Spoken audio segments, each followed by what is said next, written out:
എല്ലാവർക്കും നമസ്കാരം. ഇന്ന് ജനുവരി 14 ഈ വരുന്ന ഫെബ്രുവരി 22-നോ 23-നോ നമ്മുടെ കേറ്ററ്റ് എക്സാം ഉണ്ടായിരിക്കാം. കേറ്ററ്റ് എക്സാമിനെ പറ്റി ഒന്നും നമുക്ക് പറയേണ്ട ആവശ്യമില്ലല്ലോ. ഏറ്റവും കൂടുതൽ വ്യക്തികൾ എഴുതുന്ന എക്സാമാണ് കേറ്ററ്റ് എക്സാം. സർവീസിലിരിക്കുന്ന അധ്യാപകർക്ക് കൂടെ നിർബന്ധമാക്കിയ ഒന്നാണ് കേറ്ററ്റ് എക്സാം. അപ്പോൾ ഈ ഒരു സാഹചര്യത്തിൽ നമ്മൾ അത്രയും മലയാളം നല്ല രീതിയിൽ കവറാവുന്ന എക്സാം എഴുതാൻ പോയാൽ മാത്രമേ നമുക്ക് പാസ്സാവാൻ പറ്റത്തുള്ളൂ. അപ്പോൾ ഈ ഒരു വേളയിൽ നമുക്ക് ഈ കുറച്ച് ദിവസം ഓരോരോ ക്ലാസ് ഒരു അരമണിക്കൂർ വെച്ച് നമുക്ക് എന്തോന്നും ചെയ്യാം, ശ്രദ്ധിക്കാം. ഇതൊന്ന് ശ്രദ്ധിച്ചു പോവുകയാണെങ്കിൽ അതിനകത്ത് ഏകദേശം മലയാളത്തിന് മാർക്ക് നമുക്ക് നേടാൻ പറ്റും. അങ്ങനെ മാർക്ക് നേടിക്കഴിഞ്ഞാൽ പിന്നെ വരുന്നത് സൈക്കോളജി പാർട്ടാണ്. സൈക്കോളജി പാർട്ട് എങ്ങനെ പോയിരുന്നാലും 30 ക്വസ്റ്റ്യനാണ്. നമ്മൾ ഈ ഒരു BEd സെഷനിലൊക്കെ ഒന്ന് പഠിച്ച ആ ഒരു കാര്യങ്ങളൊന്ന് വായിക്കുകയും അതുപോലെ തന്നെ ജസ്റ്റ് നമ്മളത് ഈസി ആണെന്ന് കരുതും. പക്ഷേ അത് നമുക്ക് പലപ്പോഴും ഓർമ്മയുള്ള കാര്യങ്ങൾ മറന്നു പോകുന്ന ഒരു സിറ്റുവേഷൻ വരാം. അപ്പോൾ അങ്ങനെയുള്ള സമയം നമ്മൾ എന്താണ്, സൈക്കോളജിയുടെ ഓരോ സെക്ഷൻ ആവശ്യമുള്ള സെക്ഷനിൽ നിന്ന് കടന്നു പോയി PYQ ക്വസ്റ്റ്യൻസും അതുപോലെ പ്രീവിയസ് ഇയർ ക്വസ്റ്റ്യൻസും ഒന്ന് വർക്കൗട്ട് ചെയ്ത് അതിൻ്റെ ക്ലാസ്സുകൾ ഒന്ന് കാണുകയൊക്കെ ചെയ്യുകയാണെങ്കിൽ കുറച്ചുകൂടെ മെച്ചമായിരിക്കും. നമുക്കൊന്ന് ഈ ഒരു കേറ്ററ്റ് എന്ന ഒരു കടമ്പ കടക്കാൻ സാധിക്കും. പിന്നെ ഞാൻ എന്നെപ്പറ്റി പറയുകയാണെങ്കിൽ എൻ്റെ പേര് സുറുമി എന്നാണ്. ഞാൻ നന്നായിട്ട് സംസാരിക്കുന്ന ഒരു വ്യക്തിയോ ഒന്നുമല്ല, നല്ല രീതിയിൽ ക്ലാസ് എടുക്കുന്ന ഒരു വ്യക്തിയോ ഒന്നുമല്ല. പക്ഷേ എന്നിരുന്നാലും കുറച്ച് ഈ വരുന്ന ഈ 2-3 ആഴ്ചത്തേക്ക് ഓരോ ക്ലാസ്സായിട്ട് മലയാളത്തിൻ്റെത് ചോദിക്കാൻ സാധ്യതയുള്ള ക്വസ്റ്റ്യൻസും അതുപോലെ തന്നെ സിലബസ് അനുസരിച്ച് മലയാളത്തിൽ ഏതൊക്കെ സെക്ഷനാണോ ഉള്ളതെന്ന് നോക്കി അതൊന്ന് നിങ്ങളുമായിട്ടൊന്ന് ഷെയർ ചെയ്യാമെന്നാണ് ഞാൻ ആഗ്രഹിക്കുന്നത്. അപ്പോൾ ഇത് സ്കിപ്പ് ചെയ്യാതെ കാണുക. ഇതിൽ നിന്ന് എൻ്റെ ഈ ഒരു സൗണ്ടെങ്കിലും ആലോചിച്ച് വെച്ചുകൊണ്ട് കുറച്ച് ക്വസ്റ്റ്യൻസ് എങ്കിലും നിങ്ങൾക്ക് എന്ത് ചെയ്യാൻ പറ്റും, ആ ഒരു എക്സാം ഹാളിൽ ചെല്ലുന്ന സമയത്ത് കേൾക്കാൻ പറ്റുമെന്നാണ് ഞാൻ കരുതുന്നത്. അപ്പോൾ നമുക്ക് ക്വസ്റ്റ്യനിലോട്ട് കടക്കാം. നിങ്ങൾ മാക്സിമം എഴുതാൻ പറ്റുന്ന ക്വസ്റ്റ്യൻസൊക്കെ ഒന്ന് എഴുതി സൂക്ഷിക്കുന്നത് നന്നായിരിക്കും. തുടങ്ങാം. ആദ്യത്തെ ക്വസ്റ്റ്യൻ, താഴെ തന്നിരിക്കുന്നവയിൽ മലയാളം ഏത് ഗോത്രം? ഏത് ഗോത്രത്തിൽപ്പെട്ട ഭാഷയാണെന്നുള്ളത് നമുക്കറിയാം അല്ലേ? ദ്രാവിഡ ഭാഷ. അടുത്ത ക്വസ്റ്റ്യൻ, താഴെ തന്നിരിക്കുന്നവയിൽ ഏറ്റവും പ്രാചീന കൃതി ഏതാണ്? ബാലരാമായണം, മാലി രാമായണം, അധ്യാത്മ രാമായണം, രാമചരിതം. അപ്പോൾ ഇത് നമ്മൾ സ്ഥിരമായി കേട്ടുവരുന്ന ഒരു ക്വസ്റ്റ്യനാണ്. രാമചരിതമാണ് പ്രാചീന കൃതി അല്ലേ? ശ്രീരാമ കവികളാണത് എഴുതിയിരിക്കുന്നത്. ഹെർമൻ ഗുണ്ടത്താണ് ആ കൃതിയെ വെളിച്ചം കാണിച്ചതെന്നാണ് പറയുന്നത്. ഓക്കെ, അടുത്ത ക്വസ്റ്റ്യൻ, മലയാളത്തിലെ ആദ്യത്തെ സന്ദേശകാവ്യം. ഉണ്ണുനീലി സന്ദേശമാണ് മലയാളത്തിലെ ആദ്യത്തെ സന്ദേശകാവ്യം. അതുപോലെ തന്നെ മയൂര സന്ദേശം, കേരളവർമ്മ വലിയകോയി തമ്പുരാനാണ് മയൂര സന്ദേശം എഴുതിയിരിക്കുന്നത്. ആദ്യത്തെ തന്നെ സന്ദേശകാവ്യം ഏതാണെന്ന് ചോദിച്ചാൽ മേഘദൂതാണ്, കാളിദാസനാണ് എഴുതിയത്. പിന്നെ നമ്മൾ അറിഞ്ഞിരിക്കേണ്ട മറ്റൊരു സന്ദേശമാണ് ഹംസ സന്ദേശം, കൊടുങ്ങല്ലൂർ കുഞ്ഞിക്കുട്ടൻ. അപ്പോൾ സന്ദേശകാവ്യങ്ങളെ പറ്റിയുള്ള ചോദ്യങ്ങൾ സ്ഥിരമായി ചോദിക്കാറുണ്ട്. അതിനോടൊപ്പം തന്നെ ഇനി നമ്മൾ മനസ്സിലാക്കേണ്ടത് പഴഞ്ചൊല്ലാണ്. പഴഞ്ചൊല്ലുകൾ, ശൈലികൾ, ഇതെല്ലാം കേറ്ററ്റ് എക്സാമിന് പ്രതീക്ഷിക്കാവുന്ന ക്വസ്റ്റ്യൻസാണ്. അതിൽ ഒരു പഴഞ്ചൊല്ലാണ് അവിവേകമായ ഉദ്യമം എന്നർത്ഥം വരുന്ന പഴഞ്ചൊല്ല് ഏതാണ്? പൂച്ചയ്ക്ക് മണി കെട്ടുക എന്നതാണ് ഉത്തരം. പിന്നെ ഇതിൻ്റെ കൂട്ടത്തിൽ എല്ലാ ക്വസ്റ്റ്യൻ പേപ്പറിലും കണ്ടിട്ടുള്ള ഒരു ക്വസ്റ്റ്യൻ, ഇടുത്തി എന്നത് മനുഷ്യൻ്റെ ഏത് വികാരത്തെ കാണിക്കുന്ന ശൈലിയാണ്? ഇടുത്തി, നിൻ്റെ തലയിൽ ഇടുത്തി വീഴട്ടെ, നിൻ്റെ തലയിൽ എന്താ ഇടുത്തിയാണ്? അപ്പോൾ ഇതിൻ്റെ ഉത്തരമായിട്ട് നിങ്ങൾക്ക് എല്ലാവരുടെ മനസ്സിൽ ആ ഒരു ഇടുത്തി എന്ന് പറയുന്ന വാക്ക് വരുമ്പോൾ തന്നെ അറിയാമായിരിക്കും അല്ലേ? ഒരു കഠിനമായ ഭയമാണ് അവിടെ പറഞ്ഞിരിക്കുന്നത്. അതിൻ്റെ കൂട്ടത്തിൽ തന്നെ നമ്മൾ സ്ഥിരമായി ചോദിച്ചിട്ടുള്ള കുറച്ച് ശൈലികളാണ്. ഇതൊന്ന് എഴുതി വെച്ചാൽ കൊള്ളാം. അകലെ ഉള്ളതിനെ പറ്റിയുള്ള ഭ്രമം. അകലെ ഉള്ളതിനെ പറ്റിയുള്ള ഭ്രമം അക്കര പച്ച എന്ന ശൈലിയാണ്. ക്രമദ്രുമ യോഗ.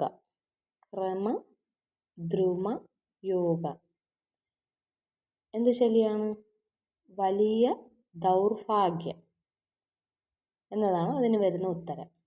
അടുത്ത് എരുതിയിൽ എണ്ണ ഒഴിക്കുക എന്ന ശൈലി നമ്മൾ പൊതുവേ കേട്ടിട്ടുള്ളതാണ്. എന്താണ്? ഒരാളുടെ വിഷമത്തിൽ മറ്റൊരാൾ എന്ത് ചെയ്യുന്നതാണ്? വീണ്ടും വീണ്ടും ആ ഒരു വിഷമത്തിന് വർദ്ധിപ്പിക്കാൻ ശ്രമിക്കുകയാണ്. ക്ലേശം വർദ്ധിപ്പിക്കാൻ ശ്രമിച്ചുകൊണ്ടേയിരിക്കുക. എരുതിയിൽ എണ്ണ ഒഴിക്കുക. അടുത്ത ശൈലി അഗ്നിപരീക്ഷ. അഗ്നിപരീക്ഷ എന്നൊക്കെ പറഞ്ഞു കഴിഞ്ഞാൽ വളരെ കഠിനമായ പരീക്ഷ എന്ന അർത്ഥമാണ് വരുന്നത്. പിന്നെ അടുത്ത് സ്ഥിരമായിട്ട് ക്വസ്റ്റ്യൻ പേപ്പറിൽ കാണുന്ന ഒരു ശൈലിയാണ് മുയൽ കൊമ്പ്. മുയൽ കൊമ്പ് എന്ന് പറയുമ്പോൾ മുയലിന് ഒരിക്കലും കൊമ്പ് മുളയ്ക്കാറില്ല. അപ്പോൾ ഉണ്ടാകാത്ത ഒരു വസ്തുവിനെ സൂചിപ്പിക്കാൻ വേണ്ടിയാണ് മുയൽ കൊമ്പ് എന്നതുകൊണ്ട് അർത്ഥമാക്കുന്നത്. ഇതിൻ്റെ കൂടെ തന്നെ സിംഹഭാഗം. സിംഹഭാഗം എന്ന് പറയുന്നത് എന്തുവാണ്? സിംഹം ആരാണ്? കാട്ടിലെ രാജാവാണ്. അപ്പോൾ ആദ്യത്തെ മുറഭാഗം ആർക്കെന്ന് നമ്മൾ നൽകണം? സിംഹത്തിന്. അപ്പോൾ വലിയ പങ്ക് ആർക്ക് കൊടുക്കണം? സിംഹത്തിന് നൽകണം. അടുത്ത ശൈലിയാണ് താപ്പാന. താപ്പാന എന്ന് പറഞ്ഞു കഴിഞ്ഞാൽ സിനിമ തന്നെ ഉണ്ട് മലയാളത്തിൽ, മമ്മൂട്ടിയുടെ ഒരു സിനിമ. അപ്പോൾ അത് വെച്ച് നമ്മൾ ഇതിനെ ഓർത്ത് വെച്ചേക്കണം. പരിചയ സമ്പന്നനായിട്ട് നടിക്കുക. പരിചയ സമ്പന്നൻ എന്നൊരു അർത്ഥമാണ് താപ്പാനയ്ക്ക് വരുന്നത്. പിന്നെ അടുത്തത് ഐരാവതം. ഐരാവതം എന്ന് പറയുമ്പോൾ വിശിഷ്ടമായ വസ്തുക്കൾ, ഒരു പ്രധാനപ്പെട്ട വസ്തുവിനെ സൂചിപ്പിക്കാനാണ് ഐരാവതം കൊണ്ട് ഉദ്ദേശിക്കുന്നത്. അപ്പോൾ ഈ പറഞ്ഞ ശൈലികളെല്ലാം എല്ലാ വർഷവും മാറിയും തിരിഞ്ഞും നമ്മുടെ കേറ്ററ്റ് എക്സാമിന് ചോദിക്കുന്ന ഒന്നാണ്. അടുത്ത ക്വസ്റ്റ്യനിലോട്ട് പോവാം. പിന്നെ നമ്മുടെ ഈ അക്ഷരങ്ങളൊക്കെ ഒന്ന് കറക്റ്റായിട്ട് മലയാളം വേർഡ് എഴുതാൻ അങ്ങനെയുള്ള ക്വസ്റ്റ്യൻസ് ഉണ്ടായിരിക്കാം. താഴെ തന്നിരിക്കുന്നവയിൽ ശരിയായ പദം ഏതാണ്?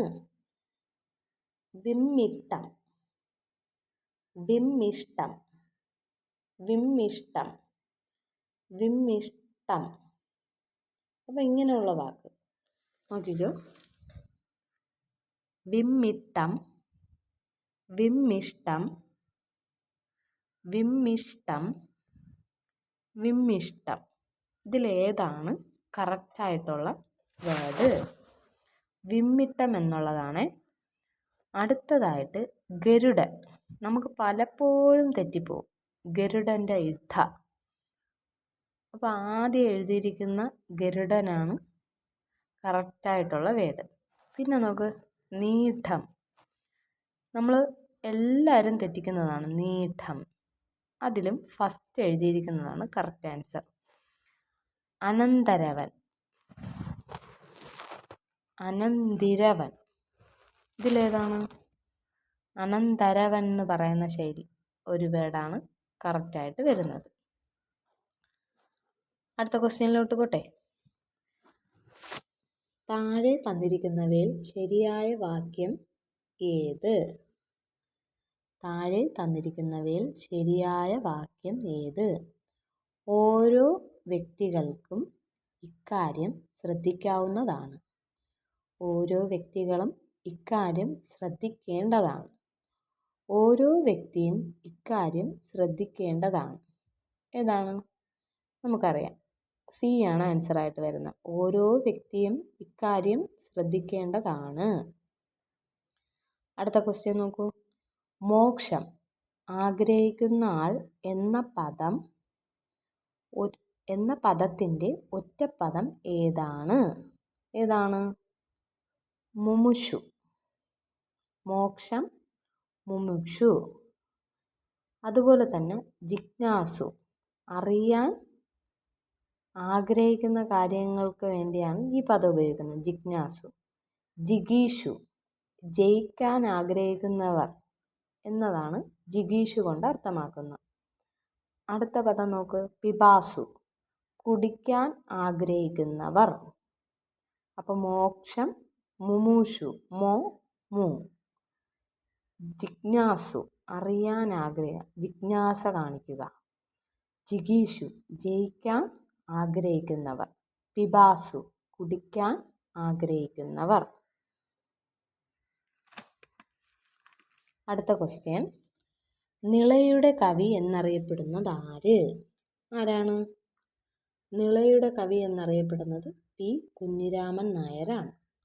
അതുപോലെ കുട്ടനാട്ടിൻ്റെ കവി ആരാണ്? തകഴി ശിവശങ്കരമേനോൻ. ശക്തിയുടെ കവി ഇടശ്ശേരി ഗോവിന്ദൻ പിള്ള. അതുപോലെ തന്നെ ഇവിടെ 2 ക്വസ്റ്റ്യനായിട്ട് വരാം. നിളയുടെ കവി പി കുഞ്ഞിരാമൻ നായരാണെങ്കിൽ നിളയുടെ കഥാകാരൻ ആര്? അവിടെ നമ്മൾ പറയേണ്ടത് MD വാസുദേവൻ നായരുടെ. മനസ്സിലായോ? അടുത്തത്, 2 വർണ്ണങ്ങൾ ചേരുമ്പോൾ ഒന്ന് പോയി മറ്റൊന്ന് വരുന്ന സന്ധി ഏതാണ്? കേരളവാണ്യം AR രാജരാജവർമ്മയുടെ സന്ധികളെ പറ്റിയാണ് ഇനി വരുന്ന ക്വസ്റ്റ്യൻ. സന്ധിയുടെ ക്വസ്റ്റ്യന് ഏകദേശം ക്വസ്റ്റ്യൻ പേപ്പറുകളിൽ നമ്മൾ കണ്ടിട്ടുള്ളതാണ്. അപ്പോൾ 2 വർണ്ണങ്ങൾ പോയി 2 വർണ്ണങ്ങൾ ചേരുമ്പോൾ ഒരെണ്ണം പോയി മറ്റൊന്ന് വരുന്ന സന്ധി ഏതാണ്? ആദേശസന്ധിയാണ് ഉത്തരം. വിൻ പ്ലസ് തലം, വിണ്ടലം. കേൾ പ്ലസ് തു, കേട്ടു. നിൻ പ്ലസ് കൽ, നിങ്ങൾ. അപ്പോൾ ഇതിലെല്ലാം എന്താണ്?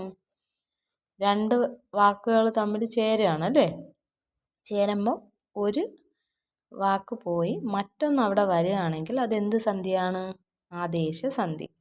ബാക്കി സന്ധിയും കൂടെ നമുക്കൊന്ന് അറിഞ്ഞു വെച്ചേക്കാം ഈ ഒരു സാഹചര്യത്തിൽ. ഇപ്പോൾ ഇങ്ങനെയുള്ള സമയത്തൊക്കെ നമ്മൾ പറയുകയാണെങ്കിൽ ഇതെന്താണ്? നമ്മുടെ ഓർമ്മയിലിരിക്കും. നോക്കൂ, ലോപസന്ധി. 2 അക്ഷരങ്ങൾ അല്ലെങ്കിൽ 2 വർണ്ണങ്ങൾ തമ്മിൽ ചേരുമ്പോൾ ഒരു അക്ഷരം കുറയുന്നത് ലോപസന്ധി. തണുപ്പ് പ്ലസ് ഉണ്ട്, തണുപ്പുണ്ട്. ഇവിടെ ഒരു അക്ഷരം പോയില്ലേ? തന്നു പ്ലസ് ഇല്ല, തന്നില്ല. അതാണ് ലോപസന്ധി. 2 അക്ഷരങ്ങൾ തമ്മിൽ ചേരുമ്പോൾ ഒരക്ഷരം കുറയുന്നത് ഏത് സന്ധി? ലോപസന്ധി. അടുത്തത് ദ്വിത്വസന്ധി. 2 വർണ്ണങ്ങൾ ചേരുമ്പോൾ ഒരു വർണ്ണം ഇരട്ടിക്കുന്നതിനെയാണ് ദ്വിത്വസന്ധി എന്ന് പറയുന്നത്. അപ്പോൾ പുതിയൊരു അക്ഷരങ്ങൾ ഇവിടെ വരുന്നില്ല. പക്ഷെ എന്താണ്? നമ്മളതിലുള്ള അക്ഷരം എന്ത് ചെയ്യുന്നുണ്ട്? ഇരട്ടിക്കുന്നു. തല പ്ലസ് കെട്ട്, തലക്കെട്ട്. ഇക്കയായി, കാ പോയി ഇക്കയായി. മരു പ്ലസ് പച്ച, മരുപ്പച്ച. കവിൽ പ്ലസ് തടം, കവിൽ തടം. ഇതാണ് ദ്വിത്വസന്ധി. അടുത്തൊരു സന്ധിയാണ് ആഗമസന്ധി. 2 വർണ്ണങ്ങൾ തമ്മിൽ ചേരുമ്പോൾ പുതുതായി ഒരു വർണ്ണം വരുന്നത് ആഗമസന്ധി. അപ്പോൾ ആഗമസന്ധി കേൾക്കുമ്പോൾ തന്നെ അറിയാം, ആഗമിക്കുകയാണ്. 2 വർണ്ണങ്ങൾ തമ്മിൽ ചേരുമ്പോൾ പുതുതായി ഒരു വർണ്ണം വരുന്നതാണ് എന്ത്? ആഗമസന്ധി എന്ന് പറയുന്നത്. അടുത്തതിലോട്ട് പോവാം. ആഗമസന്ധിയുടെ ഉദാഹരണമായിട്ട് പറയാൻ പറ്റുന്നത് തിരു പ്ലസ് ഓണം, തിരുവോണം. അവിടെ വാ വന്നു, വാ. തല പ്ലസ് ഓട്, തലയോട്. യാ വന്ന്. അപ്പോൾ ഇതാണ് ആഗമസന്ധിയുടെ ഉദാഹരണം. അടുത്ത ക്വസ്റ്റ്യനിലോട്ട് പോവാം. മൃദുബോധത്തിൻ്റെ കവി എന്നറിയപ്പെടുന്നത് ആരാണ്? അപ്പോൾ ഇങ്ങനെയുള്ള ക്വസ്റ്റ്യൻസ് നമ്മൾ എപ്പോഴും പ്രതീക്ഷിക്കാം കേട്ടോ. ഓരോ സന്ദർഭം തന്നിട്ട് അതിൻ്റെ കവി ആരാണെന്നുള്ള ക്വസ്റ്റ്യൻസ്. ഋതുക്കളുടെ കവി ചെറുശ്ശേരി. നിളയുടെ കവി പി കുഞ്ഞിരാമൻ നായരും നേരത്തെ ഞാൻ പറഞ്ഞതാണ്. പിന്നെ തൂലിക പടവാളാക്കിയ കവി ആരാണ്? വയലാർ. അപ്പോൾ ഓരോ കവികളുടെയും വിശേഷണങ്ങൾ ശ്രദ്ധിക്കണം, അത് നമുക്ക് പ്രതീക്ഷിക്കാം. അടുത്ത ക്വസ്റ്റ്യനിലോട്ട് പോട്ടെ. ഇത്രയും പറഞ്ഞതുകൊണ്ട് ഞാൻ എൻ്റെ പ്രസംഗം ഉപസംഹരിച്ചു കൊള്ളുന്നു. ഈ വാക്യത്തിൽ കൊള്ളുന്നു എന്നത് ഏത് പ്രയോഗത്തിൽ ഉൾപ്പെടുന്നതാണ്? ഏത് പ്രയോഗമാണ്? കുറച്ച് ഓപ്ഷൻസ് കൊടുത്തിട്ടുണ്ട്. പ്രാക് പ്രയോഗം, അനുപ്രയോഗം, വിനയച്ചം, പറ്റുവിന. അപ്പം ഇവിടെ വരുന്ന എന്തുവാണ്? അനുപ്രയോഗമാണ്. അപ്പം നമ്മൾ എന്താണ് അനുപ്രയോഗം എന്താണെന്ന് അറിയണം. പ്രധാന ക്രിയയെ പുതുക്കാൻ പിന്നിൽ ചേർക്കുന്ന വാക്കിനെയാണ് എന്തെന്ന് പറയുന്നത്? അനുപ്രയോഗം എന്ന് പറയുന്നത്. കൊള്ളുന്നു, പോയി, കൊള്ളാം എന്നൊക്കെ പറയുന്ന വാക്കാണ് ഏതിൽ വരുന്നത്? അനുപ്രയോഗത്തിലോട്ട് വരുന്നത്. അപ്പോൾ ഈ ഒരു സെക്ഷൻ ഇങ്ങനെ നമ്മൾ ഇമ്പോർട്ടൻ്റ് ആണെന്ന് പറയുന്ന സെക്ഷനൊക്കെ നിങ്ങളെല്ലാവരും ആ കേരള പാണിനിയെ നോക്കി ഒന്ന് ജസ്റ്റ് ഒന്ന് വായിച്ചിട്ട് അങ്ങ് സ്കിപ്പ് ചെയ്യണം. അടുത്ത ക്വസ്റ്റ്യനിലോട്ട് പോട്ടെ. ഇനി നമുക്ക് കുറച്ച് പദജോഡികളാണ് കൊടുത്തിട്ടുള്ളത്. താഴെ തന്നിരിക്കുന്നവയിൽ ഒരർത്ഥമുള്ള പദജോഡി ഏതാണെന്നാണ് പറയണത്. അപ്പോൾ താഴെ തന്നിരിക്കുന്ന എയിൽ പത്രി പത്രം, ബിയിൽ കൊടുത്തേക്കുന്നത് താരം തരു, സിയിൽ ഗരതം തളിമം, ഡി ഗുൽമം വല്ലി. അപ്പോൾ ഒരേ അർത്ഥം വരുന്ന വാക്കുകളാണ് നമുക്കിവിടെ കറക്റ്റ് ആൻസർ ആയിട്ട് വരുന്നത്. അതിൽ പത്രി എന്ന് പറഞ്ഞു കഴിഞ്ഞാൽ പരുന്താണ്, പത്രം എന്ന് പറഞ്ഞു കഴിഞ്ഞാൽ ചിറകാണ്. അപ്പോൾ അവിടെ എന്താണ്? ഒരേ അർത്ഥം വരുന്നില്ല. താരം എന്ന് പറഞ്ഞു കഴിഞ്ഞാൽ ആരാണ്? നക്ഷത്രം. തരു എന്ന് പറഞ്ഞു കഴിഞ്ഞാൽ വൃക്ഷം. അപ്പോൾ എന്താണ്? ഒരുപോലെ വരുന്നില്ല. അടുത്ത് നോക്ക്, ഗരതം. ഗരതം എന്ന് പറയുന്ന വാക്ക് വിഷമാണ്. തളിമം കട്ടിൽ, അവിടെയും സെയിം ആകുന്നില്ല. ഇനി അടുത്ത് നോക്ക്, ഗുൽമം. ഗുൽമം വള്ളിയാണ്. അതുപോലെ വല്ലി, വല്ലി എന്ന് പറയുന്ന മീനിങ് എന്ത് തന്നെയാണ്? വള്ളി എന്നുള്ള അർത്ഥമാണ് വരുന്നത്. അപ്പോൾ എന്താണ്? അവിടെ രണ്ടും തമ്മിൽ കണക്റ്റ് ആവുന്നുണ്ട്. അപ്പോൾ ഇവിടെ ഒരേ അർത്ഥം വരുന്നത് ഏതാണ്? ഗുൽമവും വല്ലിയുമാണ്. മനസ്സിലായോ? അടുത്തതിലോട്ട് പോട്ടെ. താഴെ തന്നിരിക്കുന്നവയിൽ ദ്യോതകത്തിനുള്ള ഉദാഹരണങ്ങളിൽ ശരിയാകാത്തത്. ദ്യോതകം എന്ന് പറഞ്ഞു കഴിഞ്ഞാൽ എന്തുവാണ് ദ്യോതകം? തനിയെ നിൽക്കുമ്പോൾ ചന്തമില്ലാത്തതെന്ന് പെട്ടെന്ന് നമുക്ക് പറയാം. തനിയെ നിൽക്കുമ്പോൾ എന്താണ്? അതിന് യാതൊരു അർത്ഥവുമില്ല. ആരുടെയെങ്കിലും കൂടെ ചേർന്ന് നിന്നാൽ മാത്രമേ അതിന് ശരിയായ അർത്ഥമുള്ളൂ. നോക്ക്, ഓടുന്നു. ഓടുന്നു എന്ന് പറഞ്ഞു കഴിഞ്ഞാൽ എന്താണ്? ആ ഒറ്റ വാക്കിൽ തന്നെ നമുക്ക് ആ പ്രയോഗം എന്താണെന്നുള്ള അറിയാം. കഴിവ്, നല്ല കഴിവുള്ളവനാണ്. അതിന് എന്താണ് പ്രത്യേകിച്ച് നമുക്ക് പറയണ്ട. പക്ഷേ എങ്കിൽ എന്താണ്? ഒരു ചോദ്യവാക്ക്, ഒന്നും ഉണ്ടാവുന്നില്ല. കൊണ്ട്, എന്തുകൊണ്ട്? വീണ്ടും അവിടെ എന്താണ്? ഒരു ക്വസ്റ്റ്യൻ മാർക്കാണ്. അപ്പോൾ ഇത് ആരോടെങ്കിലും കയറി നിന്നാൽ മാത്രമേ ഇവൻ എന്തുള്ളൂ? അർത്ഥമുള്ളൂ. അങ്ങനെയുള്ള വാക്കുകളാണ് ദ്യോതക വാക്കുകളെന്ന് അറിയപ്പെടുന്നത്. തനിയെ നിൽക്കുമ്പോൾ അവന് ചന്തമില്ല. പക്ഷെ ആരോടെങ്കിലും കയറി നിന്ന് കഴിഞ്ഞാൽ എന്താണ്? ചന്തമുണ്ട്. എന്തുകൊണ്ട്, എന്തു എന്ന് പറയുന്ന ഒരു വാക്കിൻ്റെ കൂടെ കൊണ്ട് കയറി നിന്നപ്പോൾ എന്തുകൊണ്ട്. മനസ്സിലായെന്ന് കരുതുന്നേ. അടുത്ത ക്വസ്റ്റ്യനിലോട്ട് പോവാം. സമർത്ഥനായ ബാലൻ അടിവരയിട്ട പദം ഏത് ഭാഗത്തിൽ പെടുന്നു? സമർത്ഥനായ ബാലനാണ്. ഞാൻ അവിടെ അടിവര ഇട്ടിട്ടില്ല, എന്നാലും പറയാണ്. അപ്പോൾ ഇത് ഏത് ഭാഗത്തിൽ പെടുന്നു? നാമവിഭാഗത്തിലാണ് പെടുന്നത്. നാമത്തിൻ്റെ വിശേഷണം ഏത്? സമർത്ഥനായ എന്ന് പറയുന്ന വാക്ക് എന്താണ്? ബാലൻ്റെ കൂടെ നിൽക്കുകയാണ്. ബാലൻ ഒരു നാമമാണ്. അതിൻ്റെ കൂടെ സമർത്ഥനായ എന്ന് പറയുന്ന ഒരു വിശേഷണ പദമാണ് നമ്മൾ എന്തോ ചെയ്യുന്നത്? ഇടുന്നത്. അപ്പം നാമത്തിൻ്റെ വിശേഷണമാണ് ആര്? നാമവിശേഷണം എന്ന് പറയണം. മനസ്സിലായോ?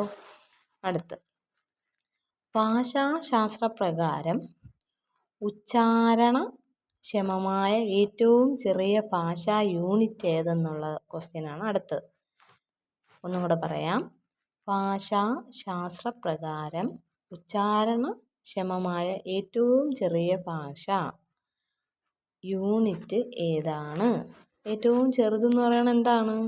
അക്ഷരങ്ങളാണ്. വർണ്ണങ്ങളെല്ലാം കൂട്ടി ഓരോ അക്ഷരങ്ങൾ ചേർന്ന് വരുമ്പോൾ മാത്രമേ ഓരോ വാക്കുകൾ ഉണ്ടാകത്തുള്ളൂ. അപ്പോൾ ഏറ്റവും ചെറിയ യൂണിറ്റ് എന്താണ്? ഓരോ അക്ഷരങ്ങളാണെന്നുള്ളത് മനസ്സിലാക്കണം. അടുത്ത്, സ്വനിമം എന്തുവാണ്? സ്വനിമം എന്ന് പറയുന്ന ഒരു ഏകക ഭാഷയാണ് എന്തെന്ന് പറയുന്നത്? സ്വനിമം എന്ന് പറയുന്നത്. പിന്നെ എല്ലാ ക്വസ്റ്റ്യനിലും ചോദിച്ചിട്ടുള്ളതാണ്. ഈ ചുട്ടെഴുത്തെന്ന് പറയുന്നത് നെറ്റിനായിരുന്നാലും സെറ്റിനായിരുന്നാലും കേറ്ററ്റിനായിരുന്നാലും കേട്ട് വരുന്ന ഒരു ക്വസ്റ്റ്യനാണ്. നോക്കൂ, താഴെ തന്നിരിക്കുന്നവയിൽ ചുട്ടെഴുത്തിൽ ഉൾപ്പെടാത്തത് ഏത്? ആ, ഇ, ഉ ചുട്ടെഴുത്താണ്. ആ, ആ, ഇ കറക്റ്റാണല്ലോ. അടുത്ത് നോക്ക്, എ, ഐ, സി അതും കറക്റ്റാണ്. അപ്പോൾ ചുട്ടെഴുത്തിൽ ഉൾപ്പെടാത്തത് ഏതാണ്? ആ, ഇ, എ. മനസ്സിലായോ? അടുത്ത ക്വസ്റ്റ്യനിലോട്ട് പോവാണ്. ഐ ഹാവ് ഫ്യൂ ഫ്രണ്ട്സ് എന്നതിൻ്റെ ശരിയായ തർജ്ജിമ ഏത്? തർജ്ജിമകൾ വരാം. കേട്ടിട്ട് എക്സാമിന് എന്താണ്? തർജ്ജിമകൾ പ്രതീക്ഷിക്കാം. ഐ ഹാവ് ഫ്യൂ ഫ്രണ്ട്സ്, നമ്മൾ വിചാരിക്കും എനിക്ക് കുറച്ച് ഫ്രണ്ട്സ് ഉണ്ടെന്ന്. പക്ഷേ അങ്ങനെയല്ലായിരിക്കും അതിൻ്റെ മീനിങ്. ഫ്യൂ എന്നുള്ള മീനിങ് എന്താണ്? എനിക്ക് കൂട്ടുകാർ ആരും തന്നെയില്ല. I have few friends. മനസ്സിലായോ? അപ്പം ഇങ്ങനെയുള്ള കുറച്ച് തർജ്ജിമകൾ പ്രതീക്ഷിക്കാം. പിന്നെ അടുത്ത ക്വസ്റ്റ്യനാണ് വിപരീത പദം. പശ്ചിമം, പൂർവം ഇങ്ങനെയൊക്കെയുള്ള കുറച്ച് വിപരീത പദങ്ങൾ പ്രതീക്ഷിക്കാം കേട്ടോ. അത് കഴിഞ്ഞിട്ട് ഒറ്റപ്പദം എഴുതുക. ഒറ്റപ്പദം എഴുതുക. ഗുരുവിൻ്റെ ഭാവം. ഗുരുവിൻ്റെ ഭാവം എന്തുവാണ്? ഗൗരവം. ഒറ്റപ്പദത്തിൽ എഴുതുമ്പോൾ എന്താണ്? ശ്രദ്ധിച്ചോണം, ഈ ഗുരുവിൻ്റെ ഭാവമൊക്കെ ചോദിക്കുന്നതാണ്. ഗൗരവം. അടുത്ത് മുനിയുടെ ഭാവം. മുനിയുടെ ഭാവം മൗനം. ഞാനെന്ന ഭാവം അഹം ഭാവം. നിർമ്മലമായ ഭാവം ദൗർബല്യം. അപ്പോൾ ഇന്ന് ഇത്രയും ക്വസ്റ്റ്യൻസ് ഇന്ന് തന്നെ പഠിച്ച് കവറായി ഇരിക്കുക. നാളെ വീണ്ടും കാണുന്നത് വരെ നന്ദി, നമസ്കാരം. ഈ പറഞ്ഞിരിക്കുന്ന എല്ലാ PYQ ക്വസ്റ്റ്യൻസും ഇന്ന് തന്നെ കേട്ടങ്ങ് മനസ്സിലാക്കുക.